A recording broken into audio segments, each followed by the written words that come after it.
just put air against the top of it, and it'll fill it in. If that.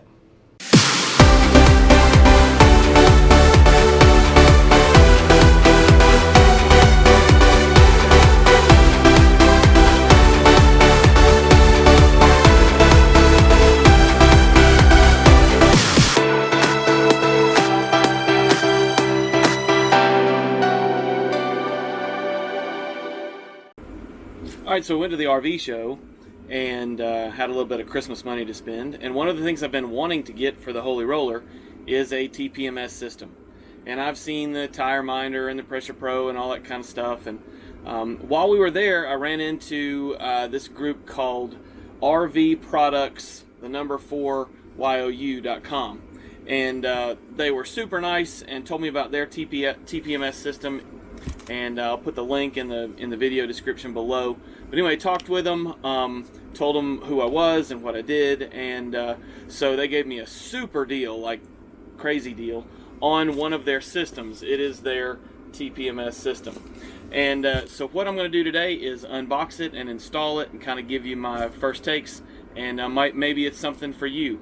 The reason that I chose this was not that this was anything special, other than it is a TPMS system like they all are. It's going to give me pressure readings on all of my 6 wheels.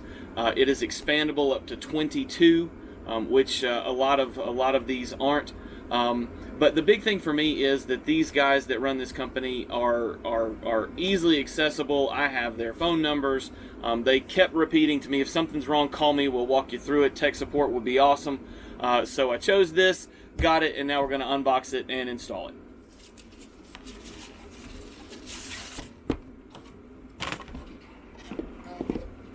So it looks like when we open this, we've got number one. One of the things that they did include was a antenna, a better antenna that comes with it. It comes with this little stubby antenna, but this will help me receive the information further away, back toward the back of the rig, those back wheels. An instruction manual, another additional sheet. Some stickers that you can put on your pressure sensors so that you can tell which ones go where. Also, a sheet that tells you where to put it all.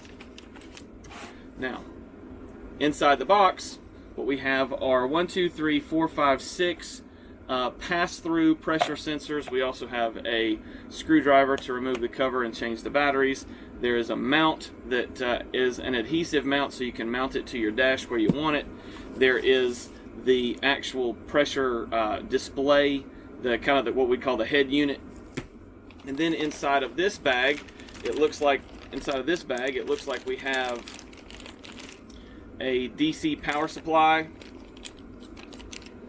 a wrench to install the pressure sensors, and the screws that are going to let you be able to tighten those up on the valve stems. So with that, what we're going to do is kind of look through this. Now here is one of the pressure sensors. What you'll do is you will install this on your valve stem, and these are the pass-through kind, so that once they're on there, you don't have to take them off to actually add air into your rig. So what we'll do right now is replace all of the batteries in here. So here is, we'll take the cover off, and now you can see the battery that's down in it. Get the battery out, and there is the battery right there. The number on this battery is a CR1632, and it just so happens that I have a bag that I got from Amazon of a whole brand new case of 1632 batteries. So we will go ahead and we will install all new batteries in all of the pressure sensors.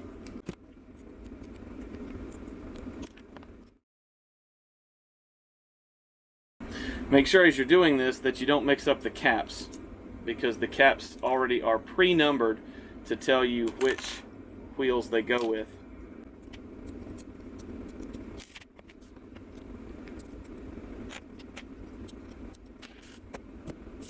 Okay, so we've removed all of the batteries, and now it's time to replace all the batteries with the brand new ones. And since these are going to be the opening, we're going to take all the old batteries and we're going to put them back in here so we don't confuse the old ones with the new ones.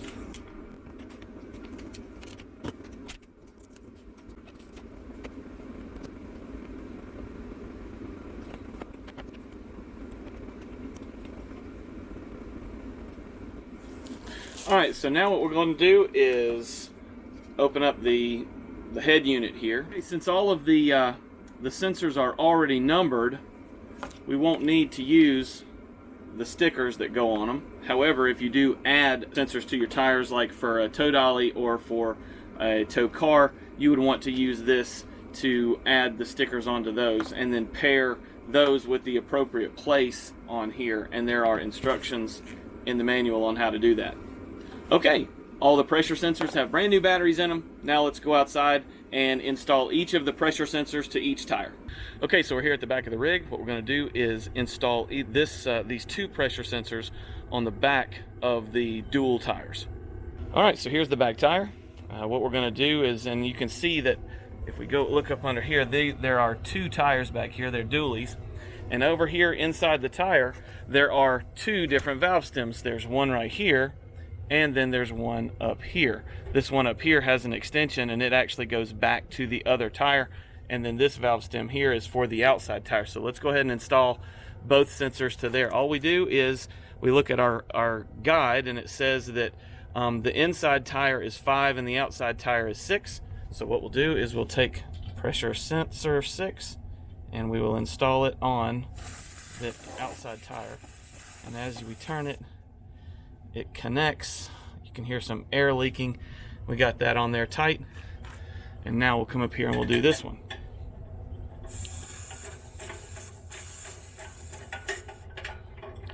Now you'll see that there's also these little lock nuts that they give you that you can tighten up behind that will actually tighten to that.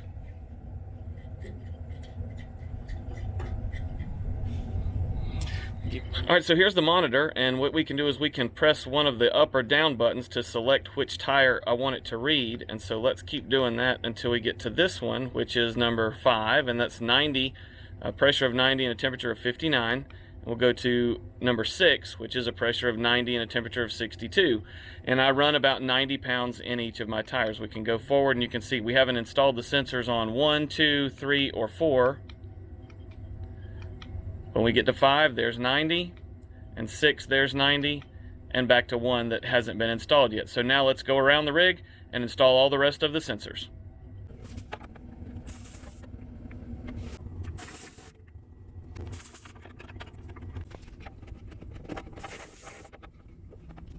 Okay, back in the RV, we've got all of the sensors installed, and now let's take a look and see what the unit is telling us. Okay, so it's telling us that the driver's side front wheel is 90 pounds and 59 degrees. The passenger side front wheel is 90 pounds and 55 degrees. The driver's side outside dually is 90 pounds and 59 degrees. Driver's side inside dually is 87 pounds. Passenger side inside dually is 90 pounds. And passenger side outside dually is 90 pounds. So that lets us know all of the temperatures and all of the pressures all the way around the whole RV. So now let's go install this up front of the RV. Okay, so probably the most difficult part of this job is figuring out where in the world I'm going to put this on my dash. If you followed the channel, you know that on the dash I've got my I've put my cell phone for Waze, I've got my Garmin GPS, and I've also got my Blue Fire engine monitor, and that's all lined up on my dash where it doesn't obstruct my view of the road, but I can see all of that data just by moving my eyes down toward whichever individual screen that I need to see. So this is going to have to go somewhere, but I really don't know where. Now if you look at the dash here, you can see there's my camera for the rear and then my radio, and then below that I have this little pocket that I really don't ever put anything in here. I just always forget it's there. So I could mount this right there. I can still see it, but it's out of the way. That's probably going to be where I want to put it. However, I can't get to the buttons if I mount it there unless I pull it out a little bit. That's an option. I also here on the other side of the dash, right above my transmission, I could mount this right here where I could still see it, and this is possibly the better place for it because it's still out of the way, but I can put the external antenna if I need it and mount it to the glass up there. So I've got to figure out what the best thing is for me to do, and so that's what I'll do now. Okay, so I think I figured out where I want to put it. I'll show you kind of where I'm looking at here. You can see here that there's, thought about down there, it'd be out of the way. but then I couldn't get to the buttons across the dash here. I've thought about putting it right here where I could see it, or right here, up here at the top. But I think what's going to end up winning is right here. The only thing I'm concerned about there is the adhesion to this plastic here, but if it doesn't like that, I can get some other 3M tape, and that will also give me a good routing position for the wire to go back to my 12-volt power outlet that I've got back here tucked in behind the dash. So let's go ahead and put that up and then see how it looks.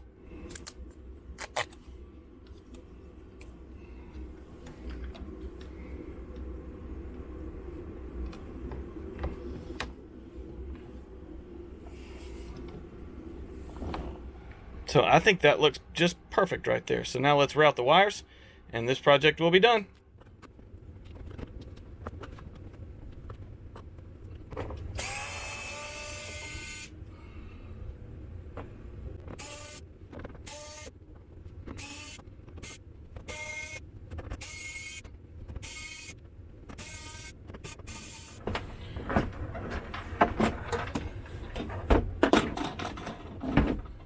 So you can see right here is my 12-volt port that I've got.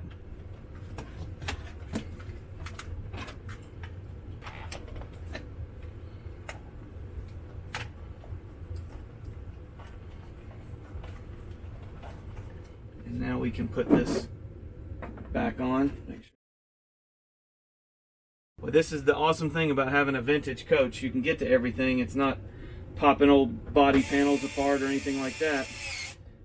Actually, you can get to everything and hide wires and make it look decent.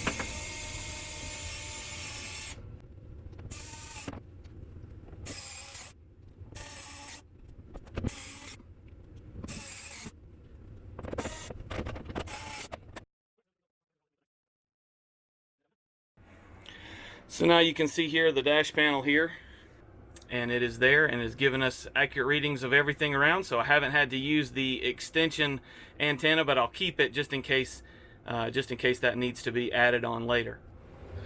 Okay, and with that, this project is done. I have installed this system. It was very simple. It was very straightforward. Replacing the batteries is no big deal. This company, RV Products For You, they offer a 3-year unlimited warranty on all of the pieces of this system, with the exception of the batteries. And the batteries are supposed to last about 2 years. So with that, I hope that this has helped you. If you're looking for a TPMS system, you really should give these guys a look, and tell them RV Pastor Kevin sent you. And make sure you get out there, have fun with your family. There's a lot of love in tight spaces. And so get your family in an RV, go out there, have fun, make sure you make it to church on Sunday.